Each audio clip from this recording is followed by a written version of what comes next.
ಯಾವುದೇ ವಿಷಯದಲ್ಲಿ ಆಯ್ಕೆ ಮಾಡಿಕೊಳ್ಳುವ ಸ್ವಾತಂತ್ರ್ಯ ಗಂಡಿಗೆ ಹೇಗೆ ಇದೆಯೋ ಹೆಣ್ಣಿಗೂ ಹಾಗೇ ಇದೆ, ಇರಬೇಕು ಕೂಡ ಎಂಬುದನ್ನು ಈ ನಾಟಕ ಸೂಕ್ಷ್ಮವಾಗಿ ಸೂಚಿಸುತ್ತದೆ. ಈ ದಿಸೆಯಲ್ಲಿ 12ನೇ ಶತಮಾನದ ಅಕ್ಕಮಹಾದೇವಿಯ ಮಾರ್ಗವನ್ನು ಅನುಸರಿಸಿದವರ ಕಥೆಗಳನ್ನು ಬಳಸಿಕೊಳ್ಳಲಾಗಿದೆ. ಈಗ ನಿಮ್ಮ ಮುಂದೆ ಆನು ಒಲಿದಂತೆ ಹಾಡುವೆ.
ಯಾವನೇ ಒಬ್ಬ ಕ್ರೂರ ಗಂಡಸು ಮಾಡಲಾರದ ಹೇಯ ಕೃತ್ಯವಿದು.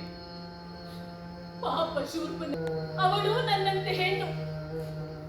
ಶಾಸ್ತ್ರಗಳಿಂದ ಮೋಹವನ್ನುವುದು ಸಾಧ್ಯವಿಲ್ಲ.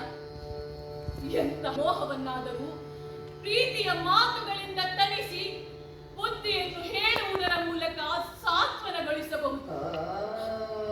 ಮನುಷ್ಯ ಅಷ್ಟೈಶ್ವರ್ಯವನ್ನು ಹಂಚಿದರೆ ಬರಿದಾಗಿ ಬಿಡುತ್ತದೆ.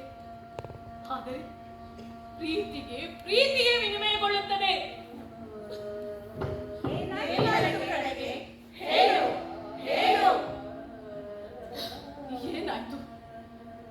ಏನಾಯ್ತು ಲಕ್ಷ್ಮಣ? ಒಂದು ಹೆಣ್ಣಿನ ಮುಂದೆ ಇನ್ನೊಂದು ಹೆಣ್ಣಿನ ಕಿವಿ ಮೂಗುಗಳನ್ನು ಕತ್ತರಿಸಿ ಅವಮಾನಿಸಿರುವೆ. ಎಂತಹ ಹೇಯ ಕೃತ್ಯ ಮಾಡಿರುವೆ. ಯಾವ ಕ್ರೂರ ಗಂಡಸು ಮಾಡಲಾರದ ಹೇಯ ಕೃತ್ಯವಿದು. ಎಂತಹ ಹೇಯ ಕೃತ್ಯ ಮಾಡಿರುವೆ. ಇಕ್ಷ್ವಾಕು ರಾಜವಂಶದವರು ಇಂತಹ ಕಳಂಕವನ್ನು ಎಂದೆಂದಿಗೂ ಪರಿಹರಿಸಿಕೊಳ್ಳಲಾರಿರಿ ಎಂದು ರೋಧಿಸಿದೆ. ಪಾಪ ಶೂರ್ಪನಖಿ, ಅವಳ ಕಿವಿ ಮೂಗುಗಳಿಂದ ರಕ್ತ ದೊದನೆ ಸುರಿಯುತ್ತಿತ್ತು. ರಕ್ತವನ್ನು, ಅದರಲ್ಲೂ ಒಂದು ಹೆಣ್ಣಿನ ರಕ್ತವನ್ನು ನೋಡಿ ನನಗೆ ಪವಳಿ ಬಂದಂತಾಗಿತ್ತು. ಕತ್ತಲು ಎರಗಿತ್ತು. ನನಗೆ ಎಚ್ಚರವಾದಾಗ ಶೂರ್ಪನಖಿ ಅಲ್ಲಿರಲಿಲ್ಲ. ಅವಳಿಗಾದ ಪರಿಭವ ನನ್ನಲ್ಲಿ ವಿಷಾದವನ್ನು ತುಂಬಿದರೆ, ಇವರಿಬ್ಬರ ರುದ್ರ ಭೀಕರ ಮುಖಭಾವ ನನ್ನೆದೆಯಲ್ಲಿ ಭಯವನ್ನೇ ತುಂಬಿತ್ತು. ಭಯವನ್ನೇ ತುಂಬಿತ್ತು. ಈ ಕ್ಷಣ ಮತ್ತೆ ವನದಲ್ಲಿದ್ದಿ. ನಿನ್ನ ಮೈದುನ ಕರೆದುಕೊಂಡು ಬಂದಿದ್ದಾನೆ. ವಸುಲಿಯ ಬಯಕೆಯನ್ನು ತಪೋವನಕ್ಕೆ ಅಲ್ಲ, ಅಲ್ಲವೇ ಅಲ್ಲ. ಮತ್ತೆ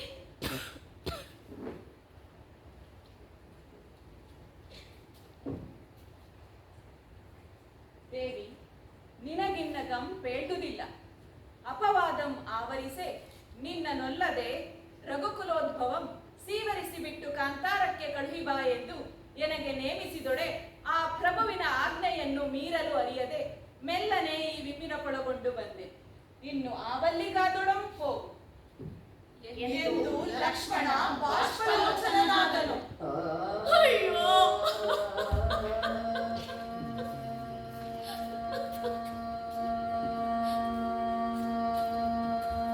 ಬಿಟ್ಟನೆ ರಘೂದ್ವಹಂ ನನ್ನ ಕಟಕಟ ತಾ ಮುಟ್ಟನೆ ನೆಗಳಿದ ಪಾರ್ಕಿಗೆ ಸಂಚಕಾರ ಕೊಟ್ಟನೆ. ಅಯ್ಯೋ, ಹೇ ಸುಮಿತ್ರಾ ತನುಜ, ಕಟ್ಟಡವಿಯೋಳ್ ಕಳುಹಿಬಾ ಎಂದು ನಿನಗೆ ಕೊಟ್ಟನೆ ನಿರೂಪಮಂ. ಅಯ್ಯೋ, ತಾನೆನ್ನ ಕಣ್ಮಟ್ಟೆಗಿಟ್ಟನೆ. ಮನೋವಲ್ಲಭ ನನ್ನನ್ನಗಂದು ಅಡವಿಯೊಳಿಟ್ಟನೆ. ಅಯ್ಯೋ, ಈ ಪಿಶಾಚದ ಓತಾನೆಂತಿಹೇನೋ. ಕೆಟ್ಟೆನಲ್ಲ, ಕೆಟ್ಟೆನಲ್ಲ, ಕೆಟ್ಟೆನಲ್ಲ. 14 ವರ್ಷ ವನವಾಸ ಅನುಭವಿಸಿ ಸುಂದರ ಸುಖದ ದಿನಗಳನ್ನು ಕಳೆಯಲು ಹಾತೊರೆಯುತ್ತಿದ್ದ ಸೀತೆಗೆ ಕ್ಷುಲ್ಲಕನ ಮಾತಿಗೆ ಬೆಲೆ ಕೊಟ್ಟು ಕಾಡಿಗಟ್ಟಿದ ರಾಮ ದಾರಿಗೆಟ್ಟೆನೆ ಎಂದು ಗೋಳಾಡುತ್ತಿದ್ದಾಳೆ. ಶೂರ್ಪನಖಿಯ ನೆನಪು ಸಹಜವೇ ಆಗಿದೆ ಇಲ್ಲಿ. ಶೂರ್ಪನಖಿಯ ನೆನಪು ಸಹಜವೇ ಆಗಿದೆ ಇಲ್ಲಿ.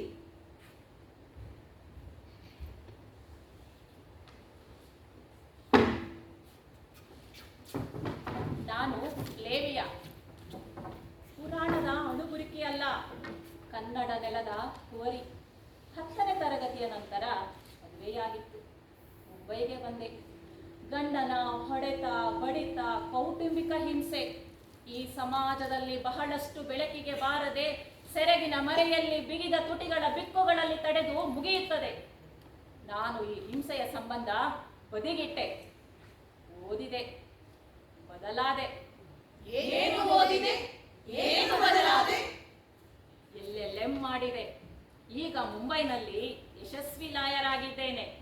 ಮುಂಬೈಗೆ ಬನ್ನಿ, ಈಗಲೂ ಸಿಗುತ್ತೇನೆ.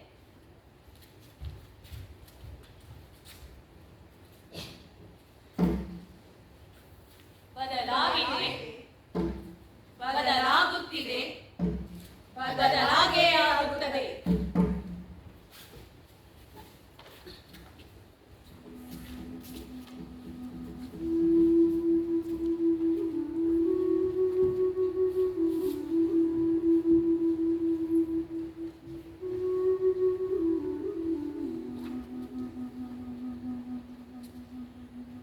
ಮಂದೆ ಗೆಳಿಸಿದ ಪಾಪಿ ಕೌರವ ಅಂದು ಮುಂದೆಲೆ ಹಿಡಿದು ಸೈಂಧವ ಬಂದು ಬಳಿಕ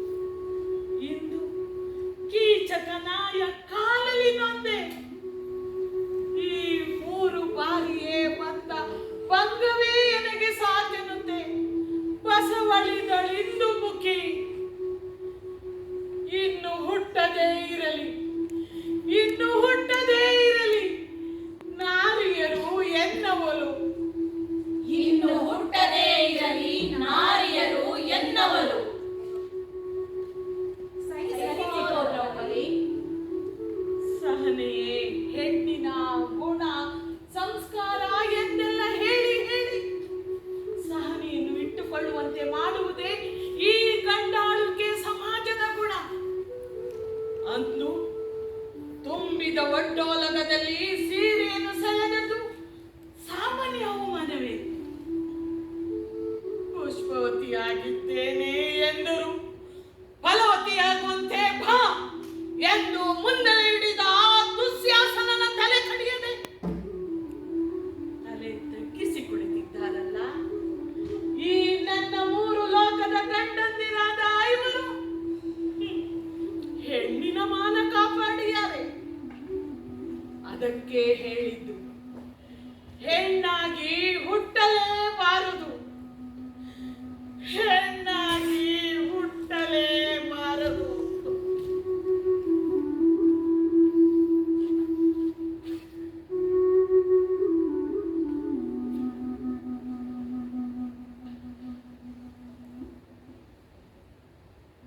ಅಯ್ಯೋ ದ್ರೌಪದಿ ಅಕ್ಕ, ನಿನ್ನಂತವರು ಲಕ್ಷಾಂತರ ಜನ ಹೆಣ್ಣಾಗಿ ಹುಟ್ಟಲೇಬಾರದು ಎಂದುಕೊಂಡಿದ್ದಾರೆ. ಹಾಗಂದರೆ ಹೆಣ್ಣು ಮಕ್ಕಳು ಬದುಕುವುದಾದರೂ ಹೇಗೆ?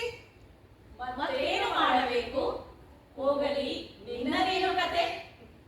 ಆಸೆ ಬುರುಕ ಅತ್ತೆ ಮಾವ ಮತ್ತೆ ಗಂಡ ಮದುವೆ ಮನೆಯಲ್ಲಿ ತಾಳಿ ಕಟ್ಟುವ 10 ನಿಮಿಷದ ಮುನ್ನ ವರದಕ್ಷಿಣೆಯ ಬೇಡಿಕೆ ಇಟ್ಟರು. ಮದುವೆ ಮಂಟಪದಲ್ಲಿ ಮದುಮಗಳಿಗಿಂತ ವಾಷಿಂಗ್ ಮಿಷಿನ್, ಟಿವಿ, ಫ್ರಿಡ್ಜ್ ಮುಖ್ಯವಾಗಿ ಹೋಗಿತ್ತು. ಏನು ಮಾಡಿದೆ ನಿಶಾ? ಬದಲಾದೆ, ಪ್ರತಿಭಟಿಸಿದೆ. ವಸ್ತುಗಳನ್ನು ಪ್ರೀತಿಸುವವನಿಗಿಂತ ನನ್ನನ್ನು ಪ್ರೀತಿಸುವವ ಬೇಕು ಎಂದು ಹೇಳಿದೆ. ಆತನನ್ನು ತಿರಸ್ಕರಿಸಿದೆ. ನಿನಗೆ ಕೇಳಿಲ್ಲವಾಗಿ ಆನು ಒಲಿದಂತೆ ಹಾಡುವೆ. ನಿನಗೆ ಕೇಳಿಲ್ಲವಾಗಿ ಆನು ಒಲಿದಂತೆ ಹಾಡುವೆ. ನಿನಗೆ ಕೇಳಿಲ್ಲವಾಗಿ ಆನು ಒಲಿದಂತೆ ಹಾಡುವೆ. ಮುಂದೆ ಈಗ ನನ್ನನ್ನು ಪ್ರೀತಿಸುವವ ಸಿಕ್ಕ. ಒಳ್ಳೆಯ ಜೀವನ ಬದುಕುತ್ತಿದ್ದೇನೆ. ಆತನೊಂದಿಗೆ, ಅತ್ತೆ ಮಾವಂದಿರೊಂದಿಗೆ. ನಿಮ್ಮ ಹಾಗೆ ನಾನೂ ಕೂಡ ಹೆಣ್ಣಾಗಿ ಹುಟ್ಟಲೇಬಾರದು ಎಂದು ಗೋಳಾಡಿಕೊಂಡಿದ್ದರೆ ಇದೆಲ್ಲ ಆಗುತ್ತಿತ್ತ ಹೇಳಿ?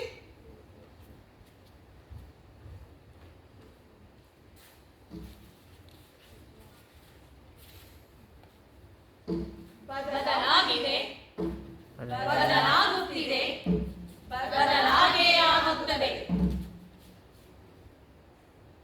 ಗಂಡನಂತೆ ಬಂದು ಕೂಡಿದ ಗಂಡಿನ ಕತೆ ಹೇಳು ಅಹಲ್ಯ. ಗಂಡನಂತೆ ಬಂದು ಕೂಡಿದ ಗಂಡಿನ ಕತೆ ಹೇಳು ಅಹಲ್ಯ. ಗಂಡನಂತೆ ಬಂದು ಕೂಡಿದ ಗಂಡಿನ ಕತೆ ಹೇಳು ಅಹಲ್ಯ. ನಾನು ಗೌತಮರನ್ನು ಮದುವೆಯಾಗಿ ಸುಖವಾಗಿಯೇ ಇದ್ದೆ. ಒಂದು ಮುಂಜಾನೆ ಗೌತಮರು ನದಿ ಸ್ನಾನಕ್ಕೆ ತೆರಳಿದಾಗ ದೇವೇಂದ್ರ ಗೌತಮರ ಮಾರು ವೇಷದಲ್ಲಿ ಬಂದ.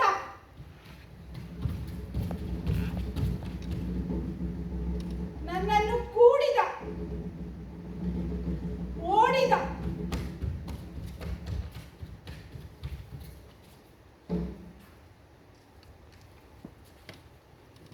ಹೊರಗೆ ಬಂದು ನೋಡಿದರೆ ಸ್ನಾನಕ್ಕೆ ಹೋದ ಗೌತಮರು ಬಂದಿದ್ದಾರೆ. ಮಾರು ವೇಷಕ್ಕೆ ಮೋಸ ಹೋದ ನನಗೆ ಅಹಲ್ಯ ಕಲ್ಲಾಗು ಎಂದು ಶಾಪ ಕೊಟ್ಟರು. ಒಲಿಸಿಕೊಳ್ಳ ಬಂದ ಗಂಡಿನ ಪಾಪ, ಒಲಿದ ಗಂಡನ ಶಾಪ. ಹೆಣ್ಣಾಗಿ ಹುಟ್ಟುವುದಕ್ಕಿಂತ ಮಣ್ಣಿನ ಮೇಲೊಂದು ಮರವಾದರೆ, ಹೆಣ್ಣಾಗಿ ಹುಟ್ಟುವುದಕ್ಕಿಂತ ಮಣ್ಣಿನ ಮೇಲೊಂದು ಮರವಾದರೆ, ಶಾಪ ಶಾಪ. ಭಾರತವೇ ಶಾಪ ಕೊಟ್ಟವರ ಕಥೆಯಲ್ಲವೇ? ಅಗೋ ಇನ್ನೊಂದು ಶಾಪದ್ದೇ ಕತೆ. ಎದೆಯಲಿ ಚಂದನ ರಸದ ಲೇಪನ, ಕೊರಳಲಿ ಮೂತಿನ ಮಣಿಹಾರ. ಎದೆಯಲಿ ಚಂದನ ರಸದ ಲೇಪನ, ಕೊರಳಲಿ ಮೂತಿನ ಮಣಿಹಾರ. ಕಟಿಯಲ್ಲಿ ಸುಂದರ ಕಂಚಿಡಾವು, ಕಟಿಯಲ್ಲಿ ಸುಂದರ ಕಂಚಿಡಾವು. ತೋಳಿಗೆ ತೋಳ ಬಂದಿ ಕಂಕಣ, ತೋಳಿಗೆ ತೋಳ ಬಂದಿ ಕಂಕಣ. ಎದೆಯಲಿ ಚಂದನ ರಸದ ಲೇಪನ.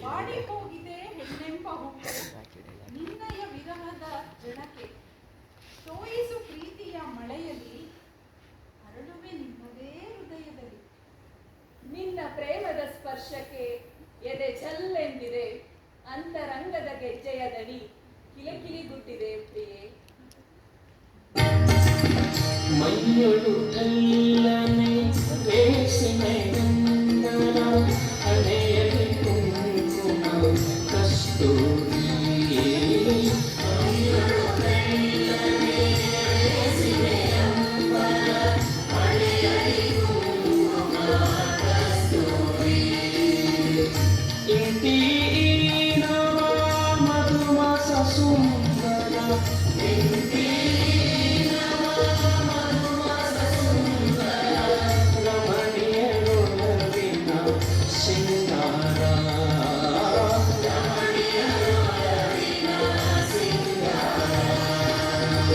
ಎದೆಯಲ್ಲಿ ಚಂದನ ರಸದಲೇ ಕೊರಳಲ್ಲಿ ಮೂರ್ತಿನ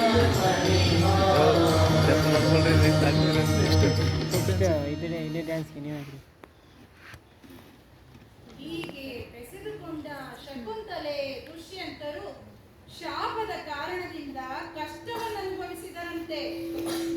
ಏನಪ್ಪ ದುಷ್ಯಂತ ರಾಜ ಅಲ್ಲ, ಅವನಿಗೆ ಬೇಡ ಅನ್ಸಿರುತ್ತೆ ಅಷ್ಟೇ ಅಲ್ವಾ? ಹೌದೌದು. ನನ್ನಮ್ಮ ಮೇನಕ ಸುಂದರಿ, ದೊಡ್ಡವರ ಆಯುಧವಾದಳು. ಅವಳು ಉಂಡೆಸೆದ ಎಲೆ ಅಲ್ಲ, ಮತ್ತೆ ಮತ್ತೆ ಉಂಡ ಎಲೆ. ವಿಶ್ವಾಮಿತ್ರನ ತಪಸ್ಸು ಭಂಗ ಮಾಡಲು ಇಂದ್ರ ಅಮ್ಮನನ್ನು ಕಳುಹಿಸಿದ. ಋಷಿಯಾದರೇನು, ಗಂಡಸಲ್ಲವೇ? ಹೆಣ್ಣಿನ ದೇಹ ಸೌಂದರ್ಯಕ್ಕೆ ಸೋತು ಅವಳನ್ನು ಹೂಡಿದ್ದಾನೆ. ಗರ್ಭಿಣಿ ಹೆಂಡತಿಯನ್ನು ಬಿಟ್ಟೋಡಿದ್ದಾನೆ. ನಾನು ಹುಟ್ಟಿದ ಮೇಲೆ ನನ್ನನ್ನೂ ಅನಾಥಳನ್ನಾಗಿ ಮಾಡಿ ಅಮ್ಮನೂ ಓಡಿ ಹೋಗಿದ್ದಾಳೆ. ಅವರಿವರಲ್ಲಿ ಬದುಕಿ ಬೆಳೆದ ನನ್ನನ್ನು ತನ್ನ ಪ್ರಾಣಕ್ಕಿಂತಲೂ ಹೆಚ್ಚಾಗಿ ಪ್ರೀತಿಸಿದವನಂತೆ ಮಾಡಿ ಆಡಿ ಕೂಡಿ ಓಡಿದ ದುಷ್ಯಂತ. ಹೆಣ್ಣಾಗಿ ಹುಟ್ಟಿದ್ದೇ ತಪ್ಪ? ತಂದೆ ತಾಯಿಯರಿನ್ನೂ ಇಲ್ಲದಂತೆ ಬದುಕಿದ ಹಲವು ಮಕ್ಕಳು ಈ ಪ್ರಪಂಚಕ್ಕೆ ಸಮಾಜಕ್ಕೆ ಸೆಡ್ಡು ಹೊಡೆದು ನಿಂತಿದ್ದಾರೆ. ಕಣ್ಣೀರ ಕೋಡಿ ಹರಿಸುತ್ತಾ ಕುಳಿತರೆ ಈ ಕಾಲದಲ್ಲಿ ಬದುಕುವುದೇ ಕಷ್ಟ. ಆರೂ ಇಲ್ಲವೆಂದು ಅಳಿಗೊಳಲು ಬೇಡ ಕಂಡಯ್ಯ. ಏನ ಮಾಡಿದರೂ ಆ ನಂಜುವವಳಲ್ಲ.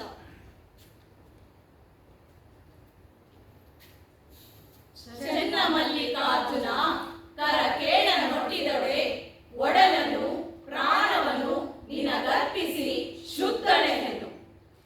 ಚೆನ್ನಮಲ್ಲಿಕಾರ್ಜುನ ಕರಕೇಳ ನೊಟ್ಟಿದೊಡೆ ಒಡಲನ್ನು ಪ್ರಾಣವನ್ನು ನಿನಗರ್ಪಿಸಿ ಶುದ್ಧಳೆಯನ್ನು. ಆಹಾ, ಅಕ್ಕನನ್ನು ಅಕ್ಕನೂ ಬೆಂಕಿಯಲ್ಲಿ ಬೆಂದವಳೆ ಗೊತ್ತಾ? ನೋವಿಗೆ ಒಡ್ಡಿಕೊಂಡ ಹೆಣ್ಣುಗಳೆಲ್ಲ ಪುಟಕ್ಕಿಟ್ಟ ಬಂಗಾರ. ನೋವಿಗೆ ಒಡ್ಡಿಕೊಂಡ ಹೆಣ್ಣುಗಳೆಲ್ಲ ಪುಟಕ್ಕಿಟ್ಟ ಬಂಗಾರ. ಅಕ್ಕನದೇನು ಬವಣೆ?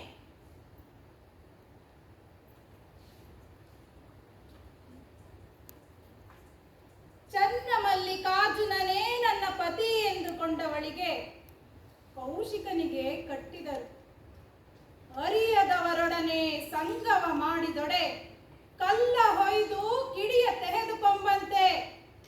ಅರಿಯದವರೊಡನೆ ಸಂಗಮ ಮಾಡಿದರೆ ಕಲ್ಲ ಹೊಯ್ದು ಕಿಡಿಯ ತೆಗೆದುಕೊಂಬಂತೆ ಎಂಬ ಸತ್ಯ ನನಗೆ ತಿಳಿದಿತ್ತು. ಈಗ ಈ ಸತ್ಯ ಹೆಣ್ಣುಗಳಿಗೆ ತಿಳಿದಿದ್ದರೂ ಪ್ರತಿಭಟಿಸದೆ ಚಡಪಡಿಸುತ್ತಾರೆ. ಹೌದು ಅಕ್ಕ, ಗಂಡ ಷಂಡನಿರಬಹುದು, ಮುದುಕನಿರಬಹುದು, ಹುಡುಕನಿರಬಹುದು, ಕ್ರೂರಿ ಇರಬಹುದು, ಸಹಿಸಿಕೊಳ್ಳುತ್ತಾರೆ. ಗಂಡ ಬದುಕಿದ್ದರೂ ಹೆಣದಂತೆ ಬದುಕು ಸವಿಸುತ್ತಾರೆ. ಹೆಣ್ಣೊಬ್ಬಳು ಬೀದಿಗೆ ಬಿದ್ದಳೆಂದರೆ ಸಾಕು, ಸೆರಗು ಹಾಸುವಳೆಂದರೆ ತಿಳಿಯುತ್ತದೆ ಈ ಸಮಾಜ. ಇಲ್ಲಿ ಶೀಲವೇ ಮುಖ್ಯ. ಅದಕ್ಕೆ ಶೀಲ ಶೀಲ ಶೀಲವೆಂಬರಯ್ಯ.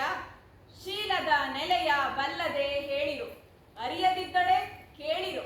ಶೀಲ ಶೀಲ ಶೀಲವೆಂಬರಯ್ಯ. ಶೀಲದ ನೆಲೆಯ ಬಲ್ಲದೆ ಹೇಳಿರು, ಅರಿಯದಿದ್ದೊಡೆ ಕೇಳಿರು. ಕಾಮ ಒಂದನೇ ಭವಿ, ಕ್ರೋಧ ಎರಡನೆಯ ಭವಿ, ಲೋಭ ಮೂರನೆಯ ಭವಿ, ಮೋಹ ನಾಲ್ಕನೇ ಭವಿ, ಮದ 5ನೆಯ ಭವಿ, ಮತ್ಸರ 6ನೆಯ ಭವಿ, ಆಮಿಷ 7ನೆಯ ಭವಿ. ಇಂದಿನ ಆಧುನಿಕ ಮಹಿಳೆ ಪ್ರಶ್ನಿಸುವುದು ಇದನ್ನೇ.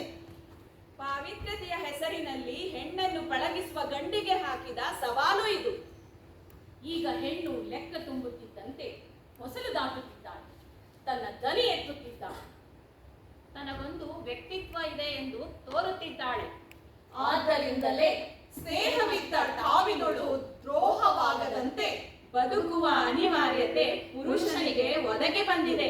ಯಾವ ದಿನ ಮಹಿಳೆ ತನ್ನ ಲೆಕ್ಕ ಕೇಳುತ್ತಾಳೋ ಅಂದು ಮಾನವನ ಪ್ರಾಚೀನ ಹಾಗೂ ಅತಿ ದೊಡ್ಡ ಕಳ್ಳತನ ಸಿಕ್ಕಿ ಬೀಳಬಹುದು ಎಂದು ರೋಜಾ ಲಕ್ಸಂಬರ್ಗ್ ಹೇಳುತ್ತಾರೆ.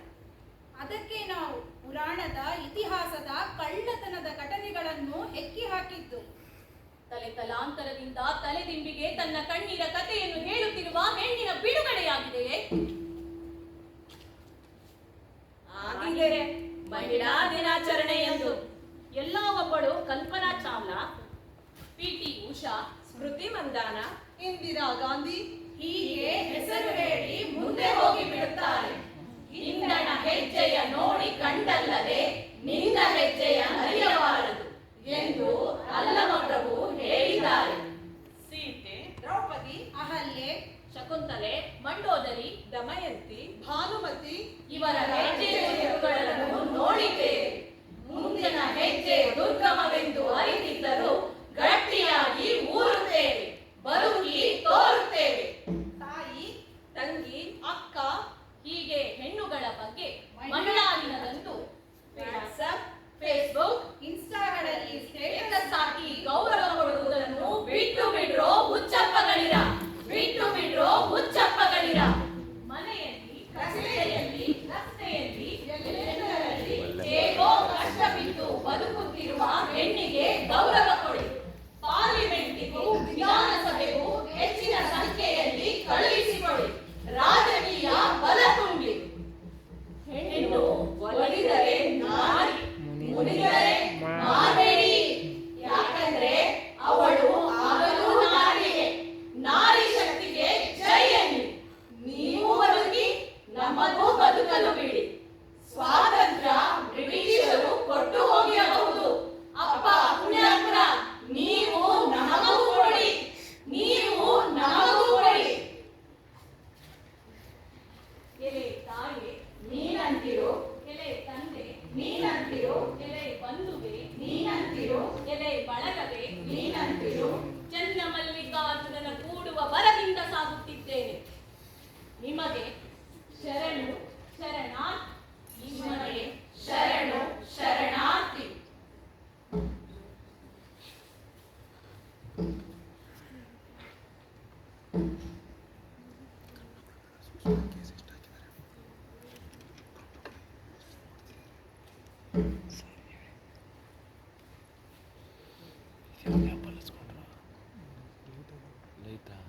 ಉಸುರಿನ ಪರಿಮಳವಿರಲು ಕುಸುಮದ ಹಂಗೆ ಕೈಯ